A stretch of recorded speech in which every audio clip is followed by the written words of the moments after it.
tahun 1956 yang diwarisi oleh sang kakek, hari ini saya akan mengajak Anda menemui Bapak Ferry Agus, pengrajin gamelan UD Supoyo di Mojolaban, tepatnya di Desa Wirun, yang juga dikenal sebagai sentra para pengrajin gamelan.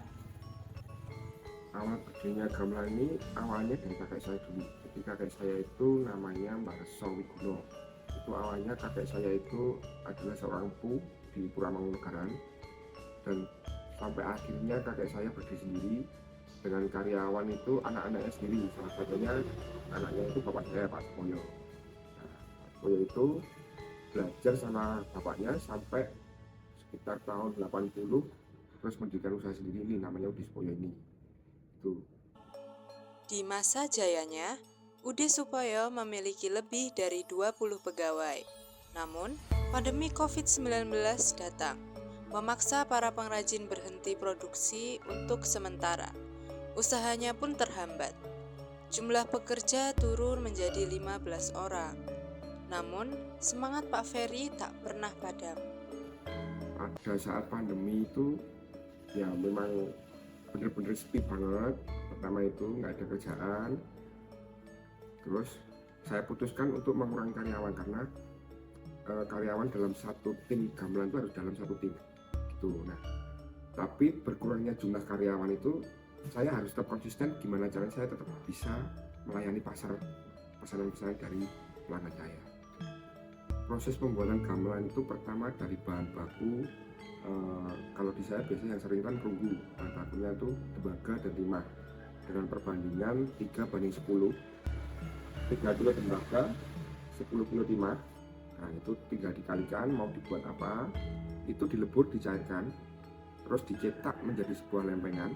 Setelah lempengan itu kering, dibakar sampai merah, ditempa sampai seharian hingga menjadi bentuk yang diinginkan. Kalau pembuatan satu set gamelan perunggu kalau di perusahaan saya itu bisa mencapai 3 bulan sampai 4 bulan.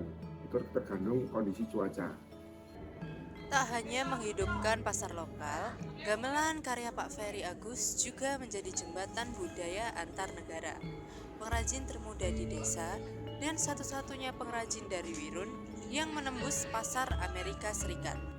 Pelanggan sampai di Amerika Serikat tuh awalnya waktu COVID, iseng-iseng tanya, terus pesanan pertama di Amerika itu 2021 ke 2022 gitu.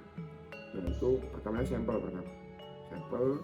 saya kirim, pengirimannya lama sampai 3 bulan, akhirnya disetujui di sana, terus berjalan sampai sekarang. Itu ketemu sama saya aja baru sekali yang di Amerika itu, tapi berjalan sampai sekarang. UD Supoyo menjadi produsen paling lengkap di Indonesia karena memproduksi berbagai macam gamelan, contohnya gamelan Jawa, Sunda, Melayu, dan Bali.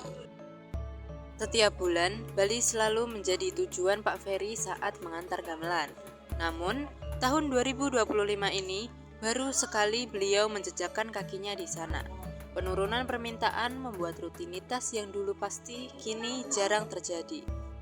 Pasca COVID mulai lagi dari nol, ya sudah mulai baik sih, mulai bagus, jalan lancar. Tapi mulai tahun 2025 awal itu pesanan sudah sangat sepi.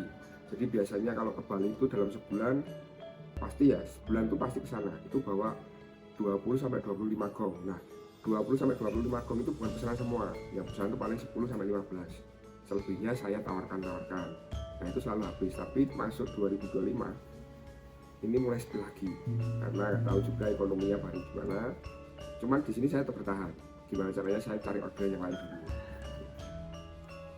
Di tempat yang sederhana ini, tradisi dan ketekunan saling berkolaborasi untuk menghasilkan alunan yang mendunia. Gamelan menjadi nafas budaya sekaligus sumber kehidupan bagi puluhan keluarga di Mojolaban. Setiap nada gamelan bukan hanya sekedar suara, melainkan cerita panjang mengenai ketekunan, kesetiaan, dan cinta pada budaya. Dari tempat sederhana ini, Bapak Ferry Agus membuktikan bahwa warisan leluhur masih bisa tetap bernyawa selama kita tak lupa untuk menjaganya.